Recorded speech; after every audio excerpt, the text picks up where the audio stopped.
Have you seen a beggar anywhere in the world who wears sunglasses worth Rs 140,000 and goes around in Rs 120 million Mercedes? He went on foreign tours on what he received as charity and bought a digital camera before the digital camera was released. And Narendra Modi claims to be from an extremely poor family. In my childhood, I used to sell tea in trains. That's otherworldly.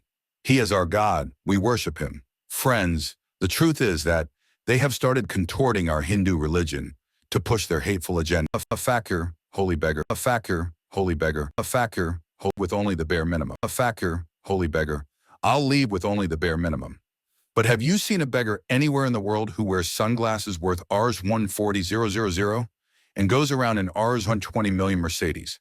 He went on foreign tours on what he received as charity and bought a digital camera before the digital camera was released. And Narendra Modi claims to be from an extremely poor family. In my childhood, I used to sell tea in trains. That's otherworldly. He is our God. We worship him. Friends, the truth is that they have started contorting our Hindu religion to push their hateful agenda. Hello, friends. Journalist Anil Yadav was talking to BJP worker Mangal Vajpayee in Kumpur. Mangal works as a loader. He loads goods on vehicles. What's your name? Mangal Vajpayee. Mangal Vajpayee. And you work as a loader. Additionally, he volunteers for BJP MLA Mahesh Trivedi. He was expressing his belief that this time BJP will win more than 400 seats. Who will win the election? BJP will win with more than 400 seats. But as the interview goes on, Mangal talks about his difficulties in life. He says that he has to live without electricity. There's no sewer system. We don't have electricity at home. We don't have a toilet at home. We aren't connected to the sewer system.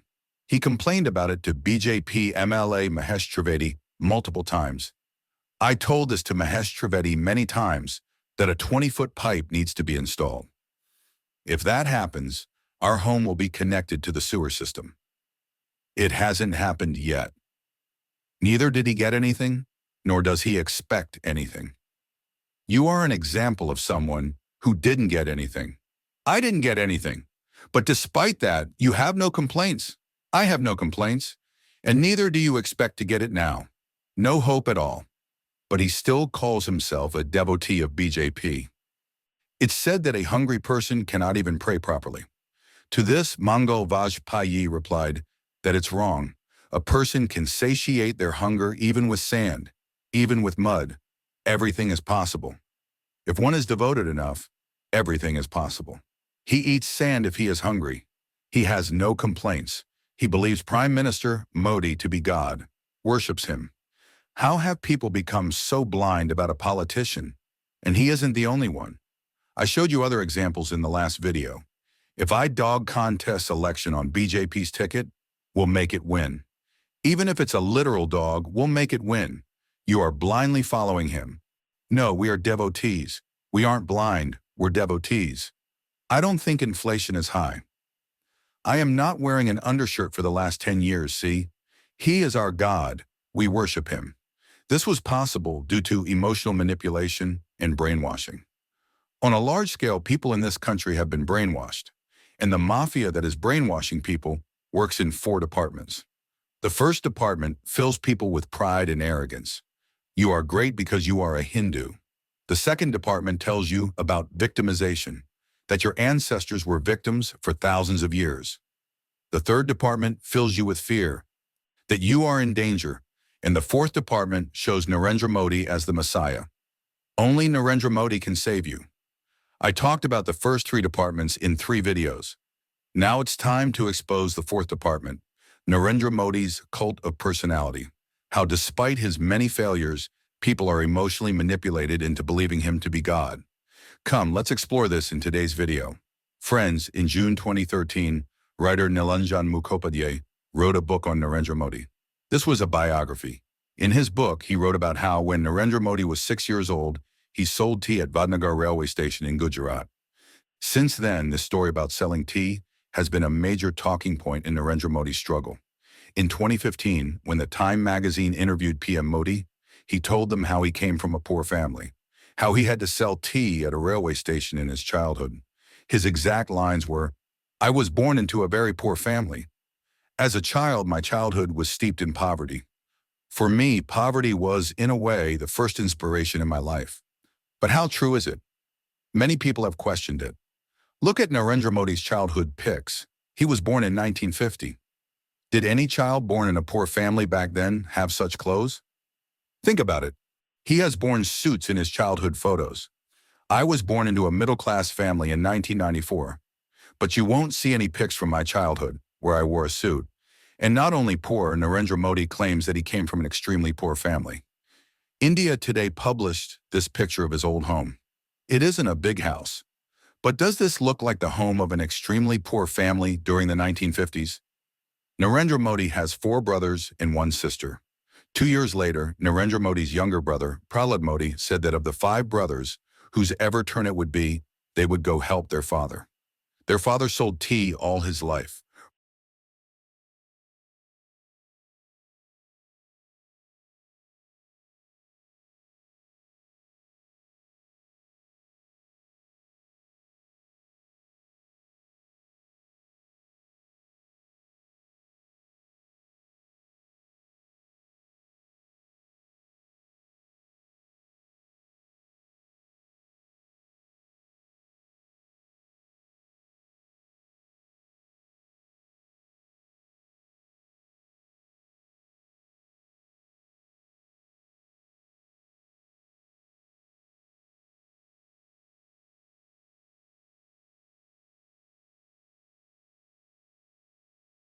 Raised Narendra Modi and his siblings.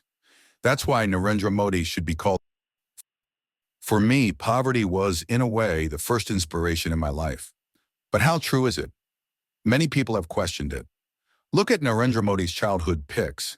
He was born in 1950. Did any child born in a poor family back then have such clothes? Think about it. He has worn suits in his childhood photos. I was born into a middle-class family in 1994, but you won't see any pics from my childhood, where I wore a suit. And not only poor, Narendra Modi claims that he came from an extremely poor family. India Today published this picture of his old home. It isn't a big house, but does this look like the home of an extremely poor family during the 1950s? Narendra Modi has 4 brothers and 1 sister. 2 years later, Narendra Modi's younger brother, Prahlad Modi, said that of the 5 brothers, whose ever turn it would be, they would go help their father. Their father sold tea all his life. Raised Narendra Modi and his siblings. That's why Narendra Modi should be called the son of a tea seller. This is the writer's fault. All of us brothers sold tea. My father sold tea all his life. All his life. That's why the correct way would be to address him as a tea seller's son, not a tea seller. This is the reporter's fault. In 2014, Congress leader Ahmed Patel had said that Narendra Modi wasn't a tea seller. Instead, he was a canteen contractor. Whether you can believe Congress or not, but in 2021, BJP unintentionally acknowledged this canteen claim. Railways Minister Ashwini Vaishnaw instructed officials that they beautify a canteen at Vadnagar railway station. It is mentioned clearly in this India Today article. There's a photo when you scroll down, or this tea stall canteen. That was run by Narendra Modi's father. Look at this recent CNN article. Nilanjan Mukhopadhyay clarified that Modi's claims of poverty are grossly exaggerated. It has been taken out of proportion. Not only this, in another article, Nilanjan claims that Narendra Modi's father had enough money to send Modi and his brothers to school. And going to school means that the child cannot work full-time anywhere. He would sometimes help out his father after school. This might give rise to a question: why are such stories exaggerated for the public? Nilanjan says that it happens so that an idea can be sold to the Indian public. Friends, in my childhood, I used to sell tea on trains. And now I'm standing in front of you. If any person thinks rationally about it, they'll know that it doesn't make any difference. A good leader can be from a poor family or a rich family, and the same can be said about a bad leader or a dictator. As an example, Cambodia's dictator Pol Pot came from a rich family, but Italian dictator Benito Mussolini was born into a poor family. His father was a blacksmith, and he expressed these facts proudly about how he rose from the masses. Russian dictator Joseph Stalin's father was a cobbler. He made shoes, and his mother was a washerwoman. The world's most infamous dictator, H, was born into a poor family too. But being born into a poor family doesn't mean that he worked for the welfare of the poor people in his career. On the other hand, H ran his own money-grabbing schemes and rackets.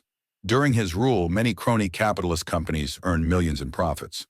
IG Farben, Deutsche Bank, BMW, some car companies that you'd know. Some people are crazy about these cars. Porsche, Mercedes-Benz, Volkswagen, all of them funded H during his rule. In 2016, BMW apologized for this. Look at this article. They expressed regret for supporting H at one point. In India, we have seen the electoral bond scam recently. I made a video on how this isn't a standalone scam. Rather, it is a consolidation of scams. Many companies profited from this, but the common people suffered. Over the last 10 years, PM Modi's friends, like Gautam Adani, kept getting richer beyond imagination. And 800 million poor people in our nation were forced to depend on 5 kilograms of free grains. Unemployment and inflation have crippled poor people. Now, the situation is that Narendra Modi, while talking about being from a poor family, projected Rahul Gandhi as a person from the elite sections of society, calling him a prince, that Rahul Gandhi is now telling the poor citizens that he thinks about the poor, while Modi thinks of oligarchs like Ambani and Adani. When he gives millions to Adani without him having to work hard for it, it's called development. When we started the MGNREGA scheme, we paid laborers for their hard work. They said that we're spoiling the poor citizens. I think about you. They think of them. Rahul claims that the amount Narendra Modi gave Adani, he will give the same amount to the poor citizens in India. I am telling the country again, as much as Mr. Narendra Modi gave them, we will pay the same amount to India's poor masses. Through the Mahalakshmi Yojana, Pehli Naukri Pukki Yojana, will give Rs 100,000 to millions of people. They made 22 billionaires. We'll make sure millions of people have Rs 100,000 at least. PM Modi hasn't been able to rebuke this. Rather, he tried to say that Adani and Ambani are actually colluding with Congress. In this election, how much have they been paid from Ambani and Adani? Look at this report from March. The income inequality is the highest in 100 years. Things weren't this bad even during the British rule. If Rahul Gandhi promised that he will uplift 220 million poor people out of poverty over the next 5 years, what's wrong with it? But PM Modi started taunting him about it. He doesn't have a vision. He forced 800 million people to be dependent upon handouts and extended this 5 kilograms free ration scheme for the next 5 years. They haven't talked about any plans for employment, nor have they talked about how they'll control inflation. They haven't talked about how they'll eradicate poverty. But when Rahul Gandhi talked about employment for all, PM Modi started making fun of him. Congress's prince made an announcement. You will laugh at it. Shall I tell you? You'll have to laugh at it then. You know that they send money in tempos. Is that your personal experience? In February 2020, in Gujarat, the Namaste Trump event took place. So to hide the poverty and poor people, a 600-foot-long wall was built. Think about it, 1995 to 2020. In Gujarat, BJP was in government for 25 years, of which, for 3 terms, Narendra Modi was the chief minister. But they couldn't eradicate poverty in their state. Rather, they hid the poor. The same thing happened in Delhi during the G20 summit. Some slums were hidden behind a green screen, restricting the movement of the poor people living there. This is why the shops have been hidden. The unkempt houses have also been hidden. Think about how dehumanizing this is. It's like someone telling you that you are like a blemish, and when the rich foreigners are coming to visit our nation, you will be hidden behind a veil. How will you react to this? Think about how the poor people must have felt then. They tell us to go away. They can tell the poor to go away. Can they dare to tell that to the rich? Due to all this, Narendra Modi's poor family branding has almost dried up. But this is just one part of his cult of personality. The second part is about his family. On WhatsApp and through the pro-government media, you are repeatedly told that Narendra Modi is so great because he left his family for the nation. He abandoned his wife. Well, this is a personal matter. It's not a big deal if a couple don't want to live together. This happens to many people. But these people drag this personal matter into public to show it as an achievement. Abandoning his wife for the country. Does it make any sense? Former Prime Minister Lal Bahadur Shastri did not abandon his wife. So could he not work for the nation? Everyone knows about Mahatma Jyotirao Phule's wife, Savitribai Phule. Has he not made a great contribution to our nation? If you have watched Ram Leela, you would have seen how Sita supported Ram during his exile. And Ram didn't stop at anything to save her. What is this WhatsApp University's anti-woman mentality, where a woman is seen as a hindrance, where abandoning one's wife is seen as an achievement? And not only his wife, WhatsApp Mafia says this about Narendra Modi's family too. Let alone others. Narendra Modi keeps repeating this again and again. He says that he left his family for this country. My fellow citizens, I left my home, family, everything for this country.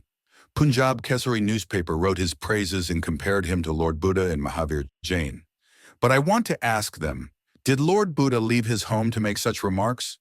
Called someone Congress's widow, insulted someone by calling her a Rs 500 million girlfriend, spread hatred in society. Lord Buddha didn't do this to get more power. He was an actual prince. He left his title, his palace, and the throne to go to the forest. And behind him, his parents, his wife Yashodhara, and his son Rahul lived in comfort in the palace. When Buddha reached enlightenment, what was the first thing he said? There's a transcript of one of Osho's lectures on oshonews.com. When Buddha reached enlightenment, the first thing he told his disciples was he wanted to go to Yashodhara and talk to her. His disciple, Ananda, was surprised at this. He didn't agree with this. He worried about what people would think. But Buddha said that he had to thank her for her help. Whatever he could achieve, he wanted to thank her for being a part of it. He was indebted to her. So he went to her. Yashodhara saw him. She was angry at him for the last 12 years. She said that he could have told her before leaving, that she wouldn't have stopped him. He should have trusted her. Buddha apologized and said that he didn't know better. And now that he knew, he came back. He told her that something had happened. He said that his first responsibility was towards her. That's why he wanted to share his experience with her. By then, Yashodhara had started tears.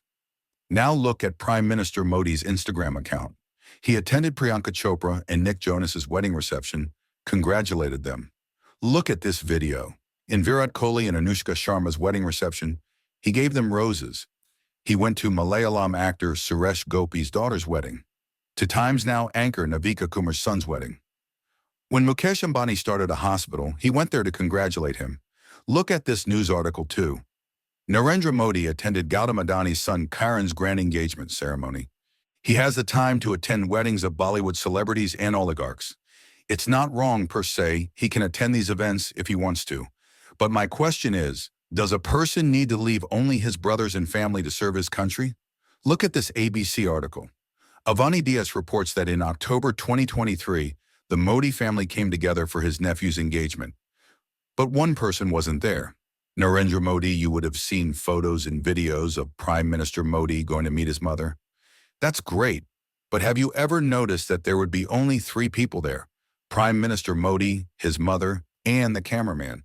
Sometimes there would be 2, 3 other people, but those would be other cameramen. 3 years ago, BBC correspondent Tejas Vaidya talked to PM Modi's brother Prahlad Modi. Here's what he had to say. He instructs family members to stay away.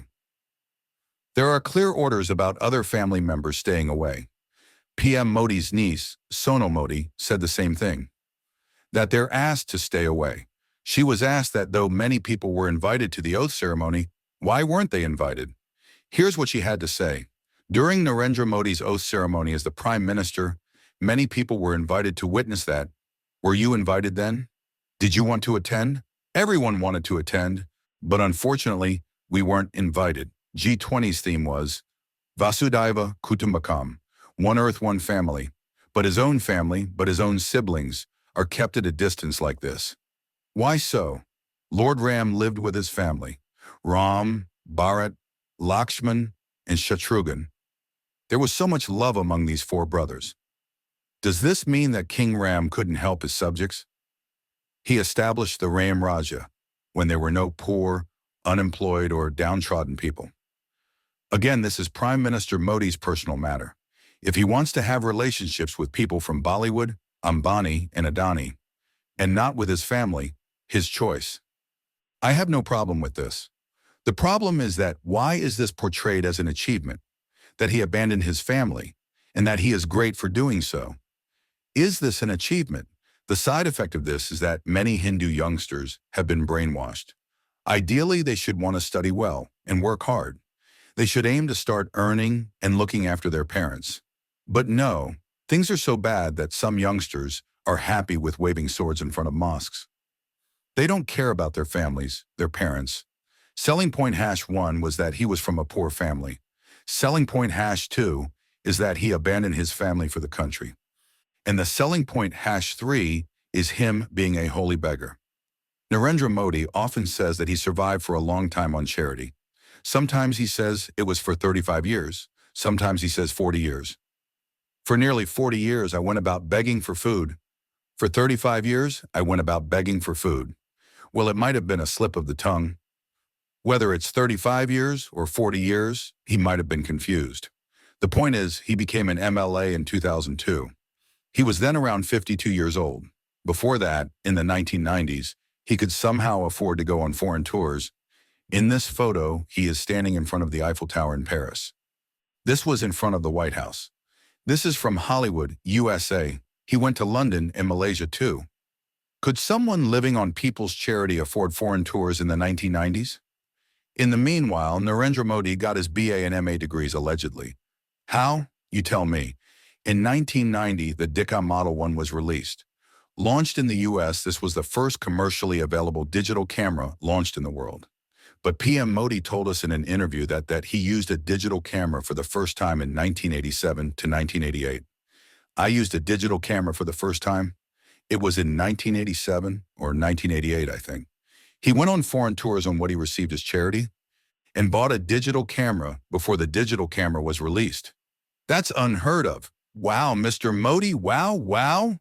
A songwriter who pawned off his pen said that he is otherworldly. You are otherworldly.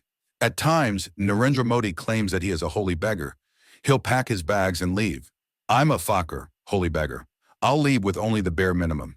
But have you seen a beggar anywhere in the world who wears sunglasses worth Rs 140,000? He made his aged mother stand in a line during demonetization, while he goes about in Rs running 20 million Mercedes. On one hand, our country saw a prime minister like Shastri. It's said that he had only 2 sets of outfits. When they were torn beyond repair, he made them into handkerchiefs. But look at these photos from PM Modi's US visit. He changed outfits 4 times a day. Look at this article from the print. While traveling to Uttarakhand and Himachal, PM Modi changed outfits 4 times in 8 hours. Look at this article from the Times of India. When PM Modi went to offer his prayers at River Ganga, he kept changing outfits. Habali Times created a collage for his fancy dress collection. India Today showed his collection of 22 headwear in this article. And look at this collage from the Indian Express. If being a holy beggar doesn't impress people, the next weapon is turning him into God incarnate. Not once, not twice, but so many times, numerous politicians compared PM Modi to God. PM Modi is God's gift to India. God has come on earth in human form as Narendra Modi. Our honorable Prime Minister is God incarnate. Lord Ram has taken birth as PM Modi. PM Modi is the incarnation of God. Modi is Ram and Amit Shah is Krishna. Some people have even built temples. In Pune, a BJP worker built a temple for Narendra Modi. There's another temple in Gujarat and one in Tamil Nadu. What nonsense is this? He isn't the only politician who is compared to God. At one point, Adolf H. was compared to Jesus. H. entry into politics was compared to Jesus' resurrection. But they were confused about how to make it work because Jesus was the symbol of peace. Even when he was crucified, he harbored no hatred for others. He asked God to forgive them, while H. dealt in hatred. So how could they use Jesus to spread more hatred while continuing to compare him? For this, H in the ends changed the Bible. I'm not kidding. The Old Testament of the Bible was omitted during his rule, and Jesus was portrayed in a contorted way that to show him as a fighter fighting against the Jaro. Similarly, people from BJP refer to Narendra Modi as God, but the same problem arises. Narendra Modi spreads hatred, but on Lord Ram's face you can see gentleness, kindness, and empathy. Look at Raja Ravi Verma's iconic painting, Ram Darbar. This is worshipped in millions of homes in our country. To find the solution to this problem, their people have started changing how Ram looks. Over the last few years, you would have seen the iconography of angry Hanuman and angry Ram. These stickers are on vehicles to show that this is the real Lord Ram. They change God's character. There's no mention of Muslims in Ramayana, but these people have contorted the Ramayana for their hate-filled agenda. In 2016, a BJP MP said that Muslims are the descendants of Ravana. The WhatsApp mafia inserted a false quote in our Hindu scriptures. Violence is the foremost duty. This isn't in any Veda or scriptures, neither in Ramayana nor Mahabharata. They force their agenda or hatred into this. Violence is the foremost duty. You will be pleased to know that this isn't written in any scripture, and this should put you on alert.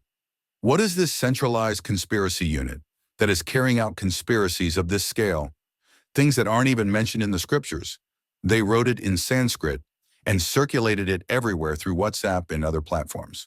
Friends, the truth is that these people have started to contort our Hindu religion for their agenda of hate. But now, agenda of hate. But now, agenda of hate. Agenda of hate. Agenda of hate. But now many Hindus have understood their agenda. Manipulating our religion like this isn't sitting well with people. This is why this card is starting to fail now. So these BJP workers decided to demote him to one level below the incarnation level, and show him as a perfect, omnipotent superhero. And the easiest way to turn someone into a superhero is to show the opponents as incompetent fools. That's why their IT cell shows Rahul Gandhi as an incompetent papu. On WhatsApp, his clips are taken out of context and edited in a way that to show that Rahul Gandhi doesn't understand anything, as if he is the greatest fool. But the truth is that over the last 10 years, PM Modi didn't hold even a single press conference, didn't give any unscripted interviews. Whereas Rahul Gandhi gave lectures at places ranging from Delhi University to Harvard University, had numerous unscripted interactions with people. It's true that there are some funny clips of him saying weird things. This morning, I got up at night. But there are similar clips of Narendra Modi too. Third, I spoke about women development. Narendra Modi was the one who talked about using gutter fumes to make tea. He says that massaging his face with his sweat is the secret behind his glow. He has also denied climate change. Temperatures aren't rising. Our heat tolerance is lowering. He has also talked about blocking radar signals using clouds. I said that there are so many clouds, it was raining too. It was a benefit. We could hide from the radar. Even if he doesn't know some things, he is still so arrogant that he doesn't know when he is lacking. Once Modi was visiting another country where India's national anthem was being played, and he started walking during it. Anyone can make an honest mistake like this. But my point here is that there are many funny clips of PM Modi. Before calling others Papu, he needs to watch his clips. Now an amazing opportunity has presented itself. Former judges of our Supreme Court invited Rahul Gandhi and Narendra Modi for a one-on-one debate. Rahul Gandhi has already accepted this invitation, but Narendra Modi is still silent. If this happens, it will be a straightforward opportunity for the people to judge between Narendra Modi and Rahul Gandhi, who is more intellectual, intelligent, and a capable leader for our country. But if Narendra Modi runs away from this debate or doesn't respond to it, then you'll have your answer about who is better. In this cult of personality, PM Modi's biggest card is having his face plastered everywhere. As a child, I wondered, why were there so many TV ads for drinks like Coca-Cola? Everyone knew about Coca-Cola. Later, I realized that out of sight is out of mind. If you don't see it, you don't think about it. There's a related tactics too. The longer you remain in sight, the more people would think about you. There's Narendra Modi in newspapers, Narendra Modi on radio, Narendra Modi on TV channels, Narendra Modi on Facebook, Narendra Modi on petrol pump hoardings. There are posters beside roads. They've paid millions to Google ads to plaster his face everywhere, on the advertisement of every government scheme. And not only these, Narendra Modi was even on the COVID vaccine certificates. They've installed selfie points in so many places. Look at this report from 2022. I&B Ministry reported that over 8 years, the government has spent more than Rs. 60 91 billion on advertisements. They paid her £1,000, 1 million each day, to print ads in newspapers. Government funds were used to run these ads. Additionally, there were ads paid for by the party funds. Also, there were pro-government news anchors who kept on bootlicking him day and night. Narendra Modi is everywhere. There was a singer, Jim Morrison. He said that whoever controls the media controls people's minds. Another singer, Bob Marley, said that you can fool everyone at all times. So now people are fed up with seeing Modi's face everywhere. In these stories about stopping wars, he is now asked if he could stop wars between foreign nations. Why can't he stop the violence in Manipur? It's electoral bonds money. It has to be used somewhere. They'll have some actor play the daughter's role, who will then claim that dad has stopped the war. Why isn't dad stopping Manipur's violence? People are asking, if everything's perfectly fine in India, then why did a record-breaking 225,000 people give up their Indian citizenship in 2022? The biggest evidence of the end of Modi magic is that BJP has to recruit politicians from other parties who are accused of large-scale corruption. Had the Modi magic continued, Modi's name would have been enough to win this year's elections. They didn't need to recruit politicians from other parties. They wouldn't need to lie or spread fear and hatred. In this video, I showed that side of Narendra Modi, which is shown by the WhatsApp mafia. In the next video, I will show you his real face, things that are going on in his mind. Here, I'd like to thank you because you are passionately trying to destroy their factory of lies and hate. Continue working on our Mission 100 Crore. It warms my heart to read comments about how you shared a video with 850 people on WhatsApp. Some people played the videos on projector screens, from Rajasthan's roads to West Bengal. Someone kept their TV outside in Mumbai so that the truth can reach more people. Please continue like this. We need to protect our country's democracy. We need to protect our country's constitution. Don't forget to vote, and convince 10 people around you to vote. Vote against this hate and lies. I do believe that together we